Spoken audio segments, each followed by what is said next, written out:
Hi everybody, welcome back to Monday Night Mythbusters with myself, Dr. Carolyn George, and Leslie Harrington, Transformational Coach. Hey guys. And tonight we're going to be talking about whether your home is slowly killing you. Yes.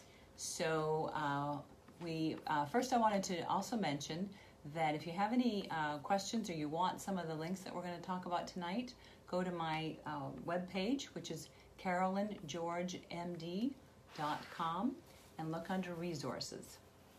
And there we're going to put a link to the Environmental Working Group, who is really the bedrock, the foundation for most of this information, and anything that you want to get on healthy living, whether it's food, cleaning products, homes, your body care, skincare. It's so much information. Your organics and right. Yeah. And they are not they're not making money off of this. There's no lobbyists.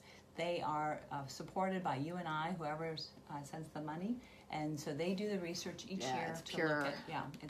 It's a very good company, a good organization to promote.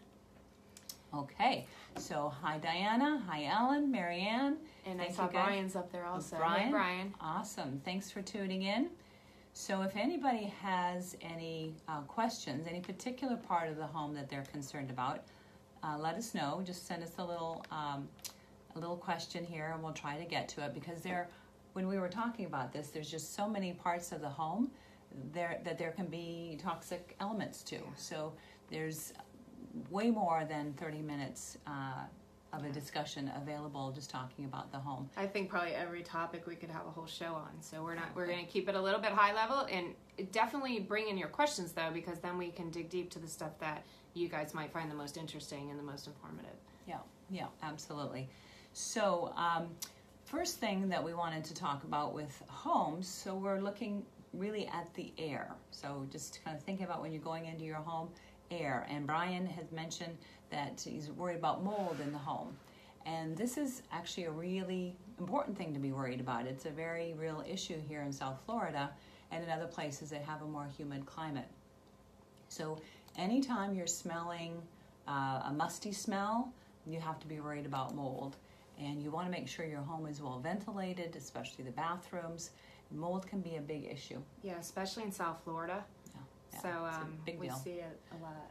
So getting somebody to come in and do some mold testing can be important, because sometimes you don't always see it. I mean, obviously if you see the black stuff, and you can have that tested, but they can also check air vents. They can do swabs for different areas. There's air quality, and there's some molds that are worse than other molds. So it's important to have a professional do that and make sure that they really fully assess your whole home. Because sometimes you have little leaks.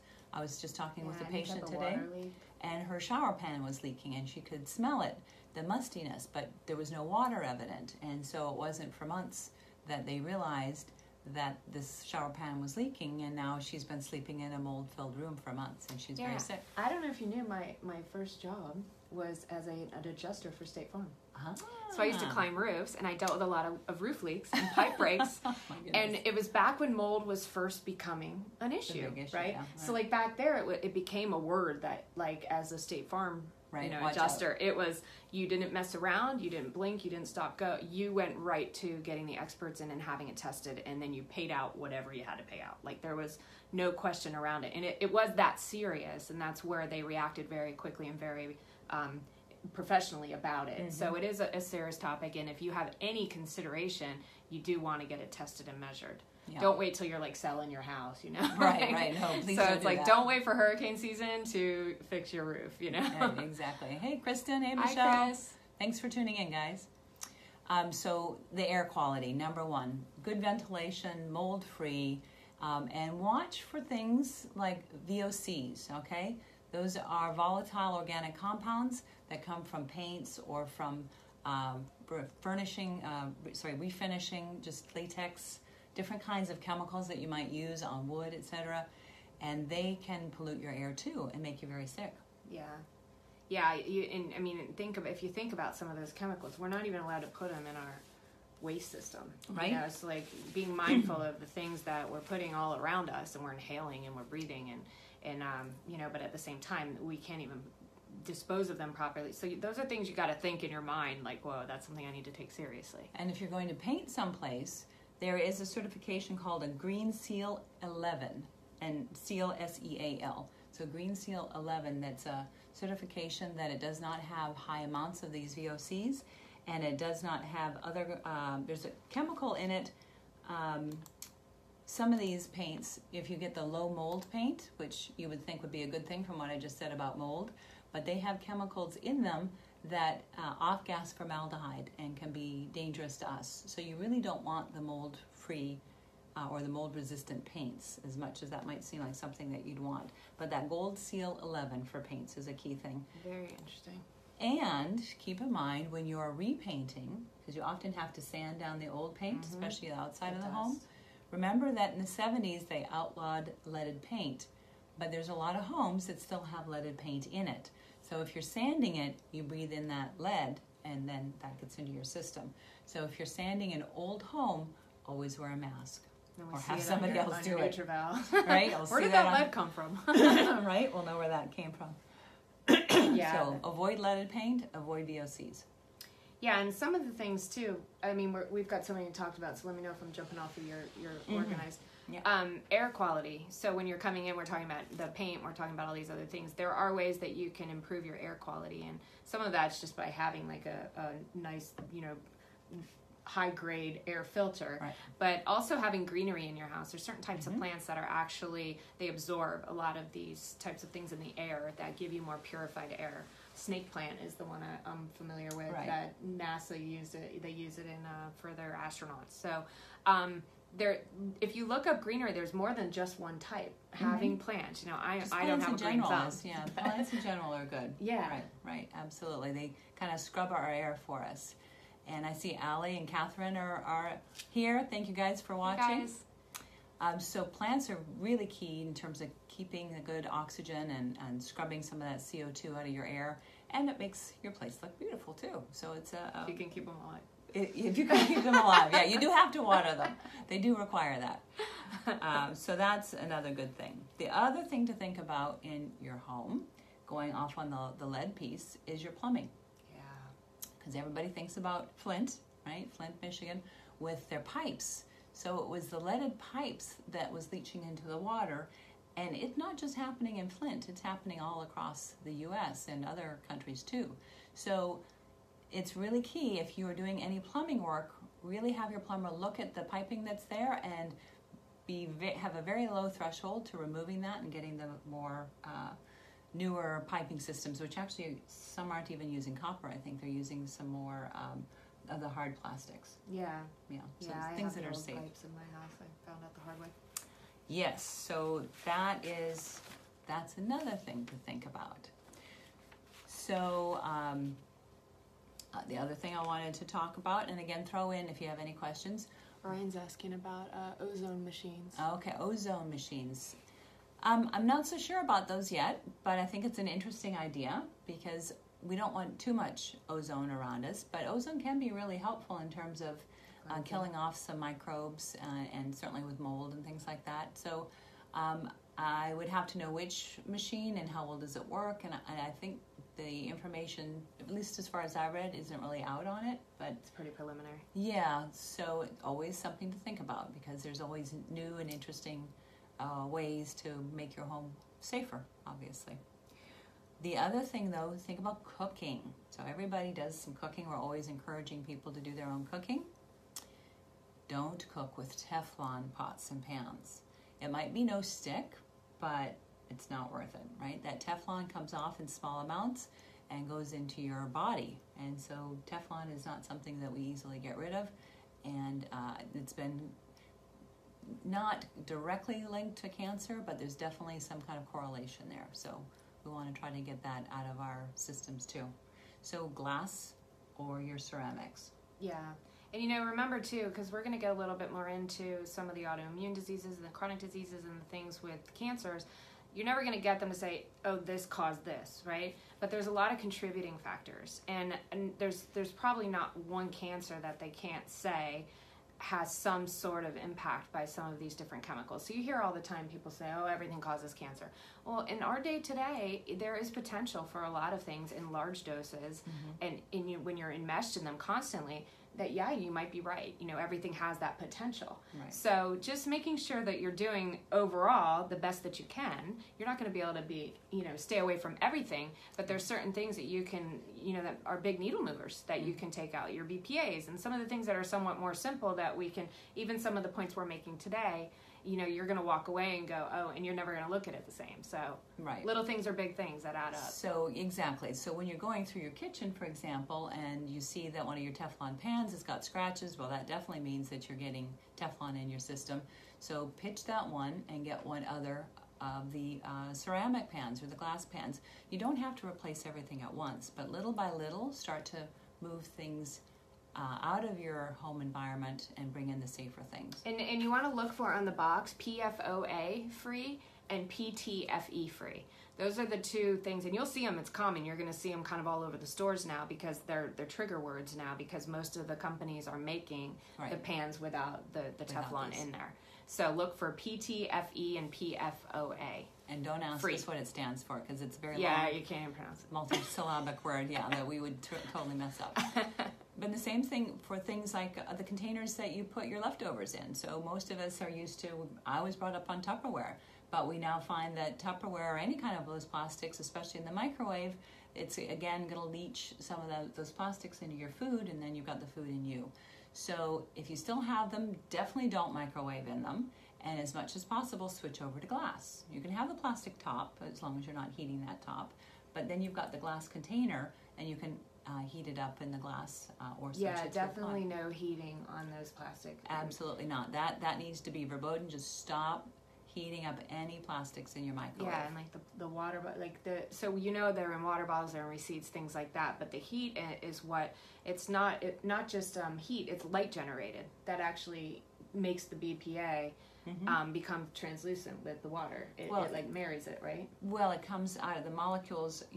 When you think about molecules, they're not just solid, right? Yeah. A little bit comes into the water, especially with more heat or more light. Then you've got a little bit more in the water, and all of a sudden you're drinking a lot of BPA between the receipts that you're holding, the food that you're heating up, the water bottle that you're drinking with BPA, and that becomes what's called an endocrine disruptor. So it means that it's acting like a hormone, but it's not a hormone. So it's not going to do things the way our body would do them. Yeah, and your body thinks it's an overreactive, too much of a hormone. So then it starts doing things that when you're estrogen dominant, it's contributing to some of these other imbalances we talk about when you see people with Hashimoto's or thyroid issues, and they're PCOS, always, they're finding, there's a lot of imbalances, and these are contributing factors, most definitely. Right. So look through your kitchen, try to remove things that are plastics, get rid of the Teflon, just kind of generally clean while you're at it. Take all that old stuff out of your fridge, right? That's at the back of the fridge that you haven't used for 2 years. That's another thing that can kill you, right? Botulism, but we're not really talking about that today. So just make sure everything's up to date and fresh in your fridge. The children's products we talked a little bit about early on. Yeah. Remember, kids, they're designed and marketed for kids. So you've got the fruity stuff and the products that are the bubbles and things like that, and really understanding. We're not going crazy with body care tonight because, again, that could be a completely different show. But understanding the stuff that you put on your body, which is your skin is your largest organ, that absorption is very powerful. So you want to use that EWG app like we talked about before, not just for your skincare, but also for your household products. Right. So I had brought a couple scannable things. If we have later, I'll show you what it looks like on the app. So, you've got your scanner code here. So the Environmental Working Group has got a scanner code that you can scan this in, and it gives you information. So this one happens to be a good brand. I find for most of the stuff that I've scanned for them, they come up with just one as their, so that means limited toxicity. So when you break it down and you look at the result, you can see it gives you a little gradient. And on this gradient, it's measuring for your allergens, your cancer concerns, and your developmental. So developmental is going to be more around that endocrine disruptor we're talking about. Right. And then you get a product like this, which turns out to be much more, I'm going backwards, much more significantly dangerous. Oh, bugger. That one came out to an 8 and a 9. Now, what they do then is they list all the ingredients, and then you can go through and see which are the ingredients that are causing that high number and that high average. So you'll get familiar as you look through these with some of the things that are those ingredients. One of the biggest ones that's going to change all of your ratings is the fragrance. So if you just went through all of your skincare products and removed fragrance, and I'm not saying you have to go with anything with no scent. There's lavender or essential oils that are perfectly safe or known to be safe, and you can still have scented products, but you don't want the word fragrance, because the word fragrance encaptures, it could be 100 products within that fragrance. It's not regulated by the FDA. And fragrances tend to be one of the most allergenic things in anything, whether it's laundry detergent, your balance things to make your clothes smell nice, fragrances on creams and lotions.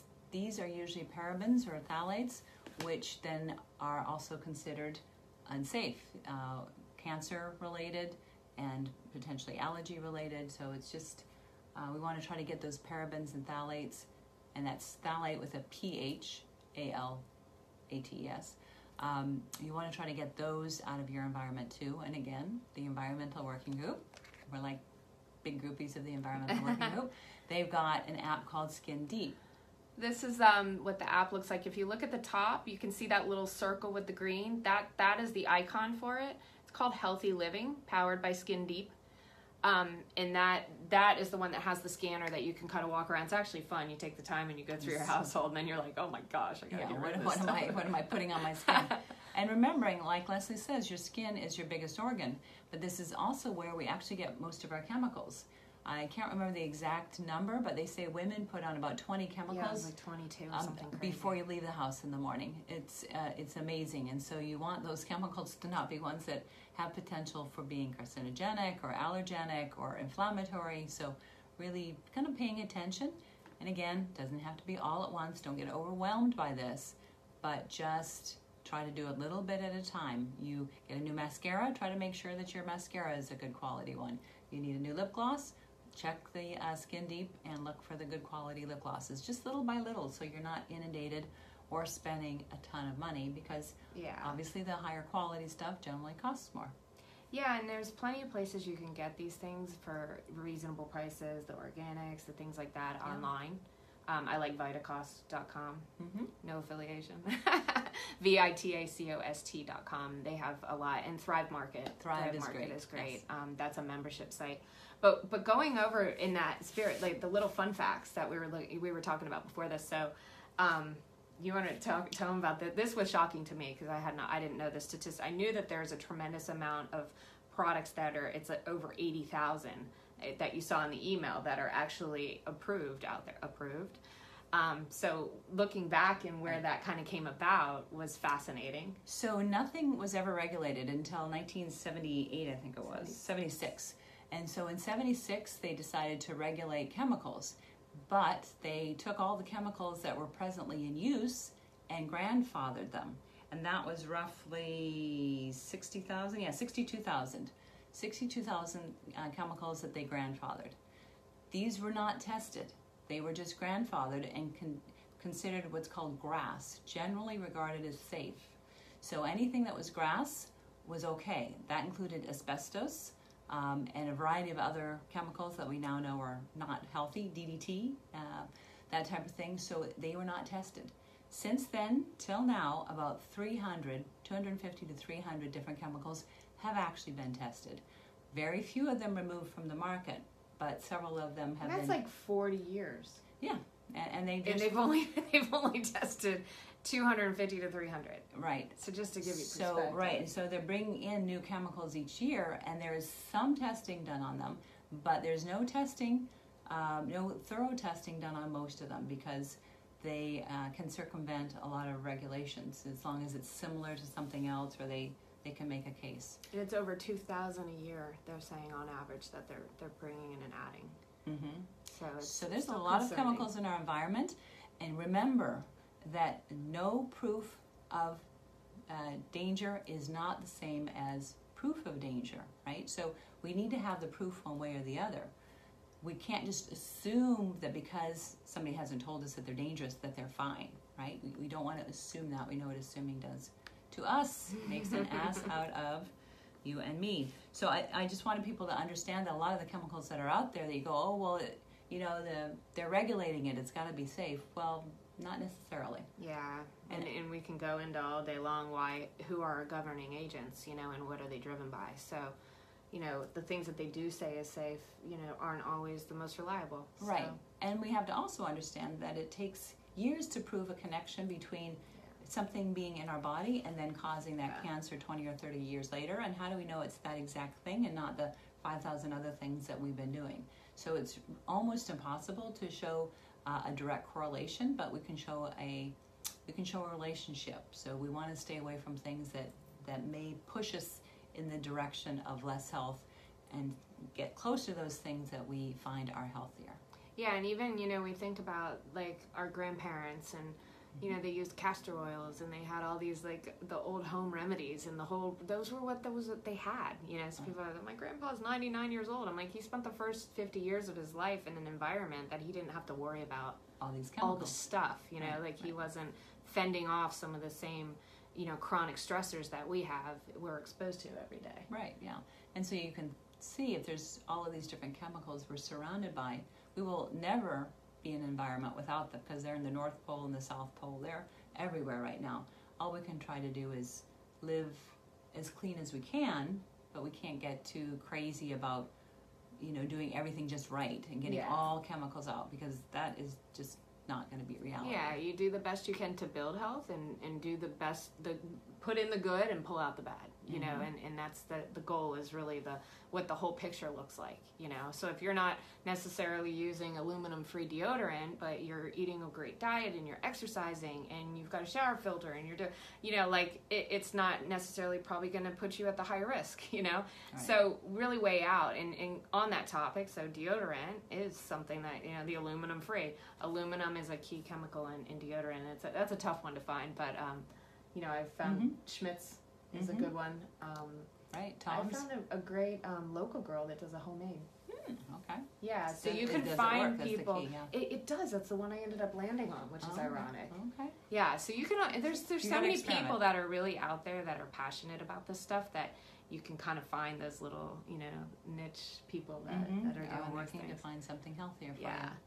Yeah. And does anybody have any particular questions? Any spot in the house? Like, are you worried about couches? Are you worried about flooring? Is anybody renovating and doing insulation? Bedding, flame retardant. Yeah, flame retardant bedding and couches. That's not a healthy thing to be breathing in all night long. So really watching your mattress. A lot of people get headaches when they first get a new mattress, and it's often because it's off-gassing. So spending some money on a really good mattress that doesn't have all those things in it can be useful. And we're talking about flame retardants. I don't know if you caught that. Like, that's what they're doing, to prevent for fires, obviously. But right. So don't smoke around them. Yeah, right.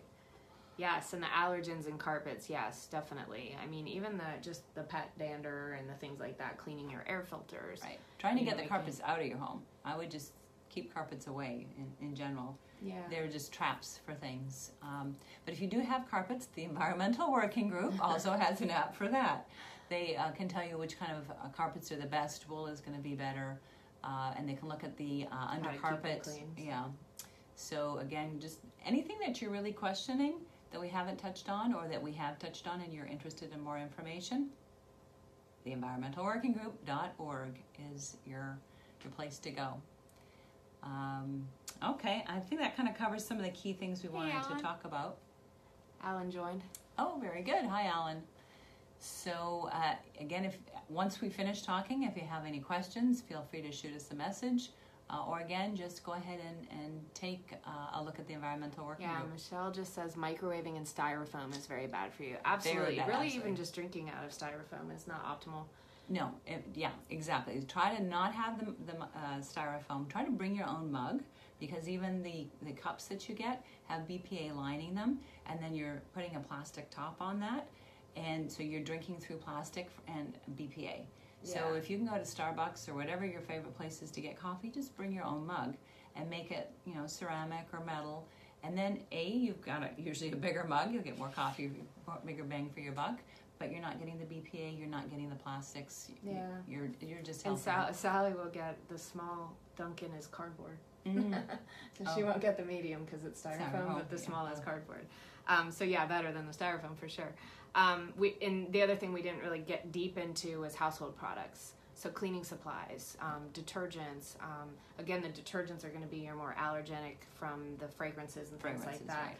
But the stuff you're using on your counters, the hand soaps that your dishwashing soap, things like that, you're touching that all day long, when you're washing your hands. So definitely, if you could just pick a couple things that that you're interacting with on a day-to-day basis, whether it's your face wash or your hand soap, or just play with the list that we gave you and just try to kind of work down it and go through and make some of the changes one by one, and you'll see a difference when it all comes together. Right, slowly, bit by bit. Okay, you'll make your world a healthier place. Yeah.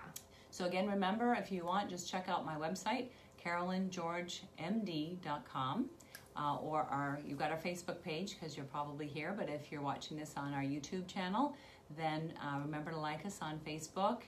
I also have a little Instagram, which I have to admit I'm not particularly good at posting new things, but I love to interact with people and find out what's on their mind, what they like to learn about. And we love requests. We love requests. So feel free to reach out. We love that social engagement. Guys, we also have to leave you with, there's a Toxic Home Transformation Summit. It's an online summit that's free, and it's from June 25th to July 1st. And it's a week long, and you'll get experts speaking on these topics every day. You'll get new expert, and it's a free event. Go on there and check it out because you're going to hear so much mind-blowing detail. It'll be great. And you can get to it from my Facebook page. I'll have a link there, and you just sign up, and they'll give you several speakers each day that are free. It goes on for 24 hours. And each day there's new speakers, and then at the end they usually have one day where you have access to all the speakers, and if you really loved it, you can always buy the videos, the package, but you don't have to. If you want to just listen to it and absorb as much as you can, but just click on the link on my Facebook page and that will take you there. The people that are hosting it have remarkable stories, and they really put together a massive, great panel of experts on this. So you'll hear from some really, really cool people in the industry that know this stuff inside and out. So it's all they do. Yeah. So if you're interested in this, just watch that little summit. Okay. Awesome. Thanks again, guys. Thank you. Have a wonderful night. Have a wonderful week. Stay dry because we've got lots of rain happening here. And wherever you are, have just a fabulous week. Have a good night, guys. Bye. Bye-bye now.